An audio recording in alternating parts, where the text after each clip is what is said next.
ओम शांति। आज 18 दिसंबर 2021 की साकार मधुर मुरली। प्यार के सागर मीठे मीठे बाबा हम बच्चों से कहते हैं, मीठे बच्चे, श्रीमत कहती है पढ़ाई पर पूरा पूरा ध्यान दो। पढ़ेंगे लिखेंगे तो बनेंगे नवाब, अर्थात दिल तख्त नशीन बन जाएंगे। सभी बाप दादा के दिल तख्त नशीन बनना चाहते हैं ना? नहीं? हाँ जी बाबा। उसके लिए फिर पढ़ाई पर तो पूरा ध्यान देना है। आज का प्रश्न है, सर्विस की वृद्धि न होने का कारण क्या है? बाबा उत्तर देते हैं, अगर सर्विस करने वाले बच्चों में देह अभिमान आ जाता है, थोड़ी भी सर्विस की और नशा चढ़ गया कि मैंने फलाने को ज्ञान दिया, तो सर्विस वृद्धि को नहीं पा सकेगी। बच्चे ये भूल जाते हैं कि इनको बाबा ने टच किया है। देह अभिमान ही सर्विस को बढ़ने नहीं देता। इसलिए बाबा बार बार युक्ति बताते हैं कि देही अभिमानी भव। सेवा करते हुए, सर्विस करते हुए विशेष अटेंशन देही अभिमानी होकर करनी है। सभी देही अभिमानी होकर ही मुरली सुन रहे हैं ना? हाँ जी बाबा। तो सेवा भी ऐसे देही अभिमानी होकर करनी है। आज का गीत है, हमें उन राहों पर चलना है जहां गिरना और संभलना है। ओम शांति। एक है सदैव परम धाम में रहने वाला ऊंचे ते ऊंचा बाप। उस शिव बाबा के नीचे विष्णु का चित्र है। अभी तुम जानते हो कि हमको शिव बाबा विष्णुपुरी का मालिक बना रहे हैं। बना रहे हैं ना शिव बाबा विष्णुपुरी का मालिक? कहे हाँ जी बाबा। विष्णु अर्थात लक्ष्मी नारायण कंबाइंड रूप है ना? इन दो का कंबाइंड रूप है विष्णु। यह हमारा एम ऑब्जेक्ट है। इसको भी समझाने के लिए बुद्धि में रहना चाहिए कि बाबा है निराकार, फिर हमको कैसे पढ़ाए, इसलिए ब्रह्मा का चित्र दिखाया है। बाबा हमको ब्रह्मा द्वारा विष्णुपुरी का मालिक बना रहे हैं। तुमको यह सर्टेन भी है, फिर भूल जाते हो कि हम स्टूडेंट हैं। हमको शिव बाबा पढ़ा रहे हैं, भारत को ही विष्णुपुरी बना रहे हैं। अगर ये बुद्धि में रहे तो कितनी खुशी होनी चाहिए। ये त्रिमूर्ति का चित्र कितना नामी ग्रामी है। त्रिमूर्ति में वो लोग ब्रह्मा विष्णु शंकर को दिखाते हैं, परंतु शिव को भूल गए हैं। कितनी भारी भूल कर दी है। रचयिता शिव बाबा को ही भूल गए ना? अभी तुम बच्चे जानते हो कि शिव बाबा हमको विष्णुपुरी का मालिक बना रहे हैं और आए हुए हैं। इनके बहुत जन्मों के अंत के जन्म के भी अंत में आकर प्रवेश करते हैं। बाबा आते ही भारत में हैं और भारत को ही विश्व का मालिक बनाते हैं। तुम बच्चों को यह निश्चय है कि हर 5000 वर्ष के बाद संगम युग में ही आते हैं, है ना? पूरा पूरा निश्चय हाथ ऊपर करें। तुम बच्चे यहाँ आए हो राजाई लेने के लिए, अर्थात स्वर्ग का मालिक बनने के लिए। यह तो तुम बच्चों को मालूम है कि भारत में सिर्फ एक ही धर्म था उस समय, और कोई धर्म नहीं था। तो कितना नशा चढ़ना चाहिए और दैवी गुणों की धारणा भी करनी चाहिए। अगर बाप देखते हैं बच्चे दैवी गुण नहीं धारण करते तो कहेंगे ना, ये कोई कमबख्त है। पढ़ते नहीं तो मानो अपने पैर पर कुल्हाड़ा मारते हैं। बाप कितना सहज समझाते हैं। तुम जानते हो कि बाबा राजयोग सिखला रहे हैं, तो बच्चों को यहाँ ही दैवी गुण धारण करने हैं। सतयुग में चलकर तो नहीं करेंगे ना? जो धारणा करते और कराते हैं उनको खुशी भी बहुत रहती है। बाप है ही ऊंचते ऊंच, मूल वतन में रहने वाला। सूक्ष्म वतन वासियों को देवता कहा जाता है और यहाँ है मनुष्य। परमात्मा है सभी आत्माओं का बाप अथवा स्वर्ग का रचयिता। यह ज्ञान भी अभी तुमको मिलता है। तुम जानते हो कि हम भी पहले पत्थर बुद्धि थे। पाप द्वारा हम भी पावन बन रहे हैं। पहले पहले भारत में गॉड गॉडेज का राज्य था। उसको भगवती श्री लक्ष्मी, भगवान श्री नारायण का राज्य कहा जाता है। अब वह कहाँ गए? उन्हों को ऐसा किसने बनाया? यह न कोई बता सकेंगे, न यह बातें किसको ख्याल में भी आएंगी। तुम जानते हो, इस साकार सृष्टि में ही उन्हों का राज्य था। अभी भी वह भिन्न नाम रूप से यहाँ है। ये सब बातें जानने से बच्चों को बहुत खुशी होनी चाहिए। अरे ये सभी को खुशी महसूस हो रही है? खुशी कहे हाँ जी बाबा, कि बाबा हमको पढ़ाकर ऐसा बना रहे, स्वयं भगवान हमको पढ़ाकर ऐसा विश्व का मालिक बना रहे, तो कितनी खुशी होनी चाहिए। नंबर 1 हीरो हीरोइन यह है। सूक्ष्म वतन में भी तुम इन्हों को देखते हो, इन्हों को भी सर्टन है कि यह बन रहे हैं। नॉलेजफुल श्री श्री इन्हों को पढ़ाकर ऐसा श्री लक्ष्मी नारायण बना रहे हैं। तुम इनके बच्चे भी गॉड गॉडेज बनेंगे। गॉड द्वारा तुम यह गॉड गॉडेज बन रहे हो, प्रजा भी बन रहे हो, परंतु उनको गॉड गॉडेज नहीं कह सकते, इसलिए उनको देवी देवता कहा जाता है।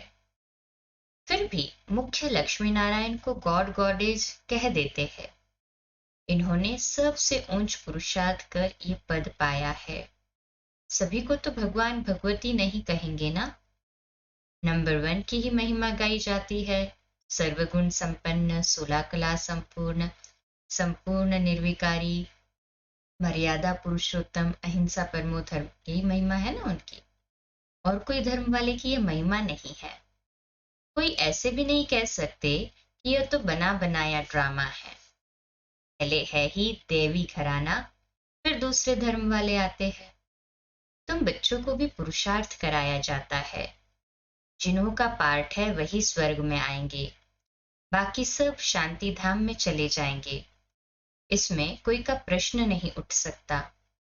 अब मांगते भी है हमको शांति मिले, स्वर्ग को तो वह जानते ही नहीं है, तो बाबा उन्हों की आश पूर्ण कर देते हैं। और भारतवासी स्वर्ग को याद करते हैं, परंतु यह नहीं जानते कि स्वर्ग में लक्ष्मी नारायण का राज्य था। अब तुम्हारी बुद्धि में है कि हमको भगवान पढ़ा रहे हैं, भगवान भगवती बनाने के लिए। फॉरेन वाले तो शांति धाम को स्वर्ग समझते हैं गॉडफादर वहां रहते हैं। तुम जानते हो हेवन अलग है, शांति धाम अलग है। तुम ही हेवन में आते हो, पहले शांति धाम, फिर सुख धाम, फिर दुख धाम, फिर शांति धाम में जाना। यह खेल बना हुआ है। सब आत्माएं सतयुग में आए, यह हो नहीं सकता। यह वैरायटी धर्मों वाला सृष्टि चक्र है। पहले सूर्यवंशी, फिर दूसरे धर्म आते हैं। इस ड्रामा में फर्क नहीं पड़ सकता।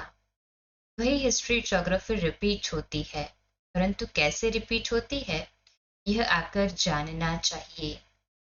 सतयुग में तुम्हारा राज्य था, अब फिर सतयुग में जाने के लिए तुम्हारा कल्प पहले वाला पुरुषार्थ चल रहा है। तुम बच्चे हर एक धर्म के आदि मध्य अंत को जानते हो। क्रिश्चियन धर्म कब स्थापन होता है, कैसे होता है, कैसे वृद्धि को पाता है, सब जानते हैं ना। अभी यह झाड़ में साफ दिखाया हुआ है कि नए नए जो आते हैं उनकी कैसे टालटालियां निकलती है, उनके कितने पत्ते होंगे, बहुत थोड़े। प्रजापिता ब्रह्मा को ग्रेट ग्रेट ग्रैंडफादर कहा जाता है। पहले है देवी देवता धर्म, फिर और बिरादरियां निकलती है। अब अंत में झाड़ जर्जरीभूत अवस्था को पाता है। मनुष्यों को इस सृष्टि रूपी झाड़ का पता ही नहीं। तुम जानते हो यह अनादि अविनाशी ड्रामा है। इसमें एक सेकंड का भी फर्क नहीं पड़ सकता। इस झाड़ की आयु भी एक्यूरेट है। यह मनुष्य सृष्टि रूपी बेहद का नाटक है। यहाँ हम आते हैं पार्ट बजाने। यह ज्ञान बाबा ही समझाते हैं। यह शास्त्र सब भक्ति मार्ग के है। आधा कल्प भक्ति मार्ग चलता है, उसमें एक सेकंड भी फर्क नहीं पड़ सकता। इस ज्ञान की प्रारब्ध भी एक्यूरेट आधा कल्प चलती है। जिसने जो पार्ट बजाया है वह बजाएंगे। अब तुम्हारी बुद्धि बेहद की हो गई है। औरों की बुद्धि को बेहद में लाना, तभी तुम बेहद विश्व के मालिक बनते हो। निराकारी दुनिया में है निराकारी बाप और निराकारी आत्माएं, सब बच्चे। सूक्ष्म वतन का पाठ तो बहुत थोड़े समय का है। अब इस साकारी दुनिया में सबसे नंबर 1 सुप्रीम कौन है? लक्ष्मी नारायण। सुप्रीम बाप ही सुप्रीम धर्म की स्थापना करते हैं, क्योंकि शिव बाबा तो परम धाम में रहते हैं ना, वो तो साकारी दुनिया में नहीं रहते। नंबर 1 लक्ष्मी नारायण ही सुप्रीम है इस साकारी दुनिया में। और कोई भी धर्म को तुम सुप्रीम नहीं कह सकते हो। अभी तो सभी तमो प्रधान है। एक बाप ही है जो एवर प्योर, एवर सुप्रीम है। बाकी सबको सतो रजो तमो में आना है। अब तो तमो प्रधान दुनिया का विनाश होना ही है। इन आंखों से जो कुछ देखते हो सब विनाश होने वाला है। जब नया मकान बनता है तो पुराना खत्म करना ही पड़ता है। तुम बच्चे नई दुनिया का साक्षात्कार भी करते हो। अब पुरानी से दिल हटानी है। गीत है ना, जाग सजनिया जाग। बाप तुमको अर्थ समझाते हैं कि बच्चे अब नई दुनिया स्थापन हो रही है। तो अब तुम्हारी बुद्धि में स्मृति आ गई है कि हमारा इस ड्रामा में अविनाशी पार्ट है। हमको फिर भी आना है। आदि से अंत तक तुम्हारा ही पार्ट है। आधा कल्प के बाद और टाल टालियां भी निकलती ही रहती है। जब टालियां निकलना बंद हो जाएगी तब समझना कि वहां से आना बंद है। फिर यहां से जाना शुरू हो जाएगा। फिर यह सब इतनी आत्माएं कहाँ जाएंगी, यह तुम बच्चे जानते हो। सतयुग में बहुत थोड़े मनुष्य होंगे। एक बिरादरी की फिर कितनी वृद्धि होती जाएगी, कितना बड़ा झाड़ होता है। अभी सभी तमोप्रधान मनुष्यों का नाटक है। सभी तमोप्रधान मनुष्यों का नाटक चल रहा है ना अभी। बाबा भी पक्का कराते हैं कि ये कांटों का जंगल है। ये मनुष्य सृष्टि रूपी झाड़ एकदम विनाश नहीं हो जाता है। भल कितने भी तूफान आए परंतु एकदम विनाश नहीं होता है। तूफान आते हैं पर एकदम विनाश नहीं होता है। विनाश नहीं होता है परंतु हाँ, परिवर्तन जरूर होता है। अब तुम बच्चे कांटों से फूल बन रहे हो। बन रहे हैं ना सभी कांटों से फूल? कहें हाँ जी बाबा। यह बात भी जब धंधे धूरी में जाते हैं तो भूल जाते हैं। जिनको धारणा होती है वह सारा दिन विचार सागर मंथन करते रहते हैं कि कैसे हम सर्विस करें अथवा कांटों को फूल बनाएं। पाप सबसे बड़ा धर्मात्मा है जो साधुओं का भी उद्धार करने वाला है। पाप जब तक साकार में न आए तो मनुष्यों का उद्धार कैसे हो? बाकी प्रेरणा से थोड़ी होगा। तो बाबा आकर सारा ज्ञान देकर तुमको त्रिकालदर्शी बनाते हैं। तुम बच्चों को कितना नशा रहना चाहिए। बाबा बहुत युक्तियां बताते हैं कि ऐसी ऐसी सर्विस करेंगे तो बहुतों का कल्याण होगा। बाप को याद करो तो विकर्म विनाश हो जाएंगे और चक्र को याद करो तो चक्रवर्ती राजा बन जाएंगे। औरों को भी बनाते जाओ। जैसे पढ़ाई से मनुष्य बैरिस्टर बन जाते हैं, तुम मनुष्य से देवता बन जाते हो। बाबा कहते हैं अगर आप समान नहीं बनाते तो गोया सर्विसेबल नहीं बने हो। सर्विस किसकी छिपी नहीं रह सकती। तुम्हारा भी अंत में प्रभाव निकलेगा। अभी तो बच्चों की अवस्था नीचे ऊपर होती रहती है। कुछ परीक्षाएं आती है तो बच्चे मुरझा जाते हैं। तुमको भी फील होता होगा कि आज हमारी अवस्था याद में टिकती नहीं है। दशाएं तो बदलती रहती है ना।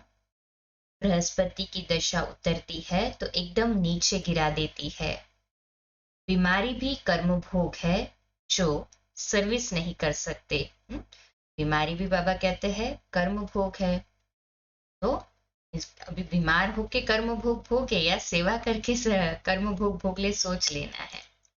अभूल तो अंत में ही बनेंगे परंतु सदैव यह नशा रहना चाहिए कि हमको परमपिता परमात्मा पढ़ा रहे हैं। भगवान भगवती बनाने के लिए। अभी अगर फेल हुए तो कल्प कल्पांतर तुम्हारा ऐसा पार्ट हो जाएगा। बाबा भी साक्षी होकर देख रहे हैं और अपने को भी देखना है कि हम क्या सर्विस करते हैं। कभी कभी माया बच्चों को थप्पड़ लगा देती है। श्रीमत पर न चलने के कारण माया मार मार कर मुर्दा बना देती है। सर्विस भी नहीं कर पाते हैं। नहीं तो देख भी रहे हो कि माताएं कितनी सर्विस करती है। कोई कोई तो देह अभिमान में आकर कहते हैं हमने इनको ज्ञान दिया। ये भूल जाते हैं कि बाबा ने इनको टच किया है बच्चों का नाम बाला करने के लिए। देह अभिमान होने के कारण जो सर्विस होनी चाहिए वो नहीं हो पाती है। फिर कहते हैं बाबा भूल हो गई। बाबा ने समझाया है, बड़े आदमियों को बहुत युक्ति से समझाना है, उन्हों से ही आवाज निकलेगा और वाह वाह होगी। परंतु बच्चों को अर्जुन योग की पावर भरनी है। अब बाबा आकर पुरुषार्थ करवाते हैं। फिर भी तकदीर में नहीं है तो श्रीमत पर चलते ही नहीं है। पढ़ेंगे लिखेंगे तो बनेंगे नवाब और बाबा की दिल पर चढ़ेंगे। देखो, सब बच्चे बाबा को बुलाते हैं, क्यों? वह बाप भी बच्चों की दिल पर चढ़ा हुआ है। बाप ने सर्विस कर बच्चों को कितना गुलगुल बना दिया है। सर्विस करना तो फर्ज है। मैगजीन में लिख सकते हो फलाना मरा, नथिंग न्यू। इस ड्रामा के राज को ब्राह्मण समझ सकते हैं, शूद्र तो कुछ भी नहीं समझ सकते। उनको तो संशय आता रहेगा। मैगजीन से भी तुम समझा सकते हो। वह लेंगे पढ़ेंगे, अगर नहीं समझे हाँ तो फेंक देंगे। अगर किसकी तकदीर में नहीं है तो तदबीर क्या करेंगे। फिर जरा भी धारणा नहीं कर पाते हैं। दिल भी नहीं होगी कि ऐसे को मंत्र देवे। इसको कहा जाता है महामंत्र मन मना भव। अच्छा, अगर खुद नहीं याद करते हो तो दूसरों का तो कल्याण करो। घर घर में ये पैगाम दो कि बाप कहते हैं मुझे याद करो। पतित पावन मैं हूं। सर्विस के लिए माथा फिरना चाहिए। अच्छा, मीठे मीठे सिकिलते बच्चों प्रति मात पिता, मीठे मीठे सिकिल सभी साथ में बोलेंगे। फिर मीठे मीठे सिकिलते बच्चों प्रति माता पिता बाप दादा का याद प्यार और गुड मॉर्निंग। रूहानी बाप की रूहानी बच्चों को नमस्ते।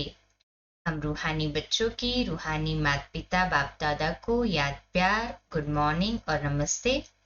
वाह बाबा वाह, शुक्रिया बाबा शुक्रिया। धारणा के लिए मुख्य सार है, पहली पॉइंट, अपनी बुद्धि हद से निकाल बेहद में रखनी है, दूसरों को भी बेहद में लाना है।